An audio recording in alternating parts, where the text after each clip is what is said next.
Bonjour à tous, je suis heureuse de passer ce moment avec vous à travers la thématique chapeau présentée par J'aime lire dès la maternelle cette année. Alors, qui je suis? Je m'appelle Maggie Leonchelli, je suis enseignante dans l'artistique, formatrice en médiation culturelle dans le monde du livre et animatrice d'ateliers d'écriture, de bibliothérapie et de philosophie et aussi philo-art. C'est pour ça que je suis avec vous aujourd'hui. Alors, vous vous demandez peut-être pourquoi j'ai mis ce chapeau sur la tête. C'est juste pour vous montrer une de mes passions, qui est le voyage. Et c'est un souvenir d'une année passée en Asie, en particulier au Vietnam, il y a 5 ans déjà. Alors, c'est parti pour découvrir les coulisses d'une animation philosophique, philo-art. On va travailler autour de deux thèmes, l'uniformité, la conformité versus l'originalité. Et pour ça, pour le premier, je vais vous présenter 3 livres. Pour le second thème, ce sera le thème du manque, du vide. Et là, il y aura 2 livres qui seront mis en lumière. Nous allons commencer avec celui de Dominique Mas, Chapeau. L'intérêt de celui-ci, c'est d'imaginer ce qui peut se trouver à chaque fois sous un chapeau, sous la tête de ce personnage, de cet enfant. Si j'avais un chapeau comme ça, par exemple, je serais jardinier. Et ce qui est intéressant, c'est que c'est une façon de planter des graines, d'imaginer ce que peut devenir l'enfant.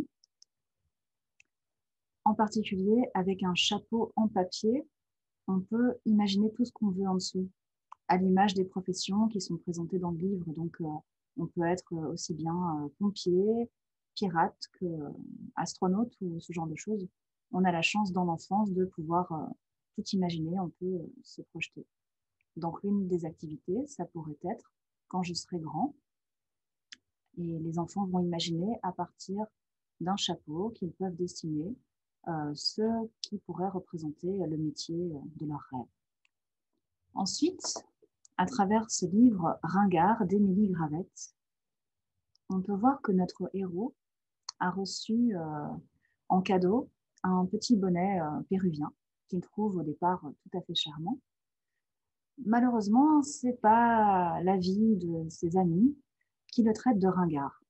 Alors, il essaye de se mettre à la mode du moment en s'offrant tout type de chapeau, par exemple un chapeau avec des fruits.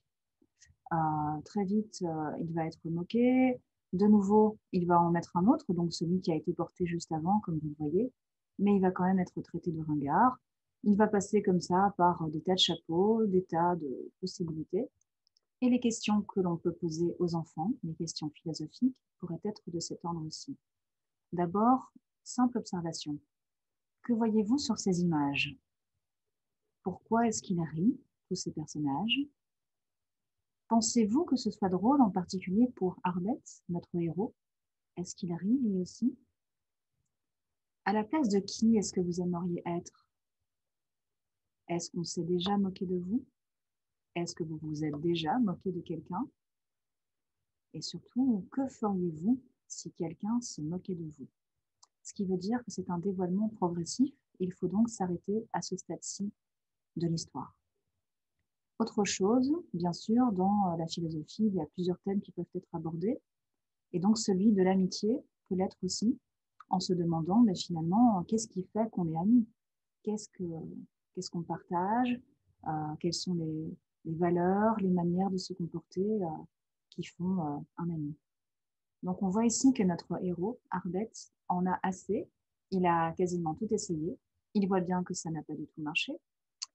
Et il décide tout simplement de retirer son chapeau. Alors, que peut-il bien se passer? Eh bien, tout simplement, il va se montrer tel qu'il est, avec une sorte de hupette sur la tête, colorée, chatoyante, un peu comme les plumes d'un paon, ce genre de choses. Et alors, le plus drôle, c'est qu'en fait, ses amis vont à leur tour essayer de l'imiter. Et donc, au final, voilà, c'est lui qui pourra bien rigoler.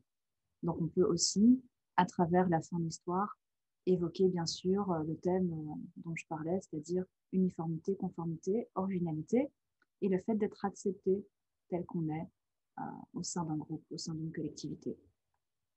Le troisième livre qui peut être utilisé, c'est L'extraordinaire chapeau d'Émilie de Satoshi Kitamura. L'intérêt avec ce livre, c'est de se rendre compte que l'imagination, ça n'a pas de prix. Car cette petite fille va aller chez un chapelier et s'imaginer s'offrir toutes sortes de chapeaux, sauf qu'elle n'aura pas les moyens de les acheter. Alors, finalement, le vendeur lui proposera de l'imaginer. Et finalement, ce sera la meilleure chose qui puisse lui arriver, puisqu'elle aura les chapeaux les plus beaux qui soient. Par exemple, un pan avec toutes les couleurs, toutes les plumes qui sont assorties. Et donc, notre héroïne, Émilie, va imaginer toutes sortes de couvre-chefs avec des animaux, avec des fruits, avec des habitations, enfin, tout ce qui est possible, jusqu'à se rendre compte qu'en fait, elle n'est vraiment pas la seule à avoir ce genre d'imagination. Et donc, elle va croiser des personnes qui portent, par exemple, de la vaisselle sur la tête, un phare, un bateau, une voiture, enfin, bref, toutes les passions des uns et des autres qui s'affichent finalement sur leur tête.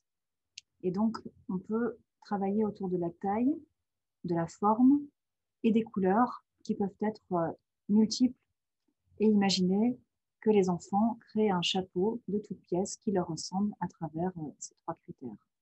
Une autre idée d'activité, à partir d'un tableau, celui de Magritte, par exemple, Joconde, serait d'extraire un personnage qui ici est assez sobre, voire même un peu sombre. On ne le distingue pas vraiment des autres, il est quasiment identique. Donc on pourrait l'extraire, l'agrandir et personnaliser, customiser son chapeau, voire tout le reste aussi, donc l'imperméable, les chaussures. Ou intégrer d'autres personnages comme ceux-ci pour avoir une certaine diversité, pas mal de couleurs et de vie. Et cela pourrait bien sûr porter des chapeaux à l'image du tableau de Louise Barbara, Travelers in Time, les voyageurs dans le temps, qui date de 2017. Une autre idée d'atelier, ça pourrait être à partir de ce tableau de Matisse, La femme au chapeau, qui est déjà, lui, déjà bien coloré, vivant. Et là, on va faire l'inverse, c'est-à-dire qu'on va partir d'images en noir et blanc, comme celle-ci que j'ai pu trouver sur dessine-moi-une-histoire.net, qui sont destinées au départ à faire du coloriage, mais en essayant d'extraire vraiment l'image de base, la substantifique moelle de l'œuvre, on peut au contraire imaginer la personnaliser. Pareil avec ce tableau de René Magritte, Le Fils de l'homme.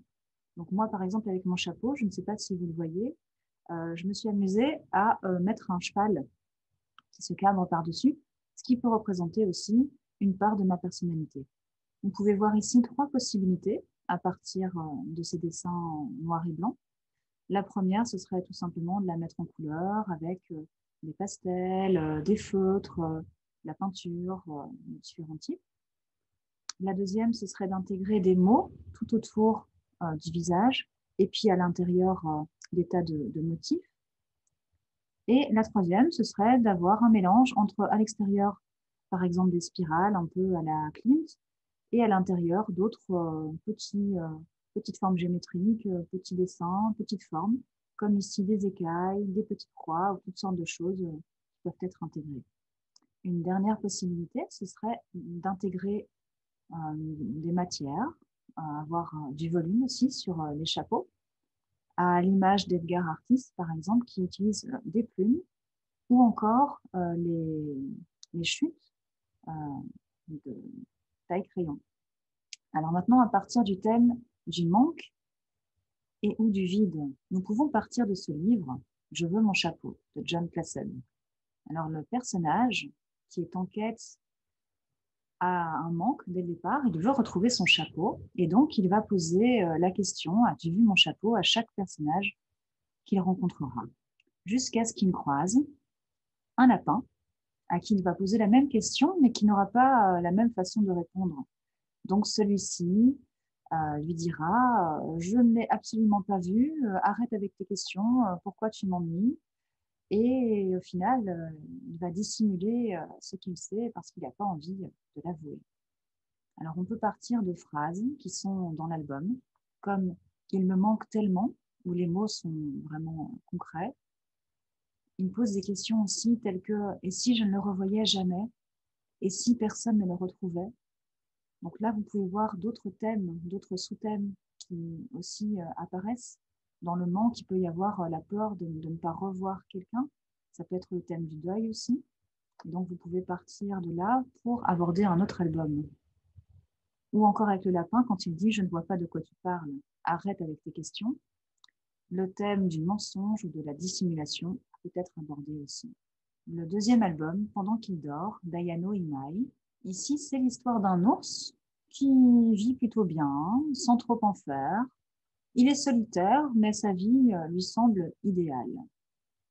Oui, mais en vérité, il se sent seul et il fait peur aux gens qui l'entourent, à tous ceux qui le croisent. Jusqu'au jour où un pivert s'immisce dans sa tête et puis aussi dans sa vie. On pourrait dire que finalement, le thème, c'est le syndrome du nid vide. On peut voir dans le texte des questions telles que « allait-il revenir?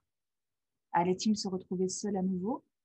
en parlant des oiseaux qui petit à petit viennent à lui. Ou encore, était-il heureux de retrouver enfin sa vie tranquille d'avant, quand le calme sera revenu? L'ours va hiberner, et pendant ce temps, le chapeau va prendre racine. Au printemps, les graines ramenées par les oiseaux pourront germer, et on pourra voir que petit à petit, il ne se sentira plus seul, il sera accompagné, il y aura une espèce de colocation qui va se mettre en place, et que ça peut même devenir une sorte de contamination positive parce qu'il va lancer une mode avec des chapeaux à la verticale, donc le tronc, on va dire, qu'il porte fièrement sur sa tête. Et donc on voit là qu'il est imité par d'autres. Alors chapeau pour la sélection, parce que ce sont vraiment des ouvrages très sensibles, très intéressants, avec beaucoup de thématiques à exploiter. Un petit bonus, à travers l'album Anton et Magicien, on peut imaginer deux choses. La première, ce serait par exemple un dispositif où on mettrait un papier, une question dans un chapeau. Donc j'entends par là une question philosophique. Et où créer un chapeau avec des cases, des compartiments, avec par exemple des questions à l'intérieur que l'on pourrait trouver. Et donc les enfants pourraient eux-mêmes l'ouvrir, le soulever et puis se poser des questions. Il faut savoir que une des choses que l'on peut faire avec les enfants, c'est le cercle PRODAS. Je ne sais pas si vous le connaissez.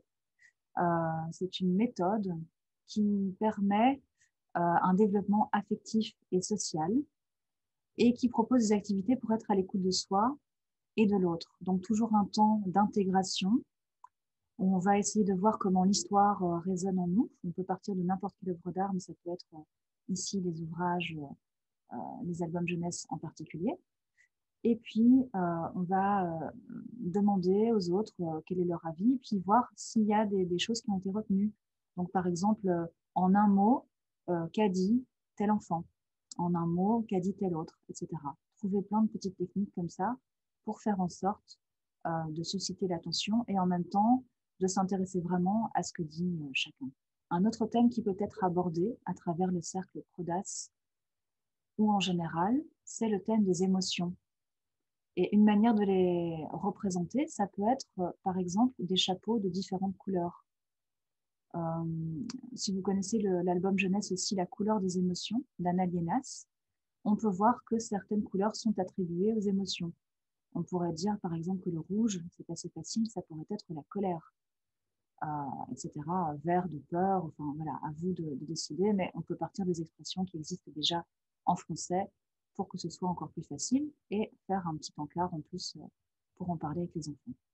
Et pour terminer, pourquoi pas un petit cabinet de curiosité avec donc vous en tant qu'enseignant, en tant qu'animateur, lecteur, personne qui va présenter l'ouvrage, choisir un chapeau qui serait peut-être parmi d'autres objets ou parmi des tas de chapeaux et qu'il y ait une histoire qui corresponde. Donc, des objets aussi, parce qu'il peut y avoir différentes choses qui sont associées à l'album. Mais c'est une manière de, déjà, avant de commencer, rendre l'enfant acteur en lui demandant ce dont il a envie, parce qu'il va peut-être choisir une histoire plutôt qu'une autre à travers le chapeau ou l'objet. Et puis aussi, vous-même, vous mettre en scène avec une petite théâtralisation et en intégrant des objets dans l'histoire. Voilà. Alors, le cabinet Curiosité, c'est quelque chose qui existe depuis bien longtemps. Il y a aussi un album qui peut être proposé en prolongement, celui de Delphine Jacot, qui est très beau aussi, qui s'appelle Monstres et merveilles, qui date de 2018. Et puis tant d'autres, mais voilà, dans la vie, il faut faire des choix, donc j'ai pris celui-là. En tout cas, l'idée, c'est toujours de partir d'un album pour aller vers une activité artistique, mais sachez qu'en philo-art, vous pouvez aussi faire l'inverse. Vous pouvez partir d'un bricolage ou d'un atelier, ou quelque chose en tout cas qui va favoriser la créativité des enfants, pour ensuite aller vers une histoire que vous allez leur raconter. J'espère que vous avez passé un bon moment en ma compagnie, et puis je vous souhaite beaucoup de créativité, de joie et de partage dans les temps à venir. Merci.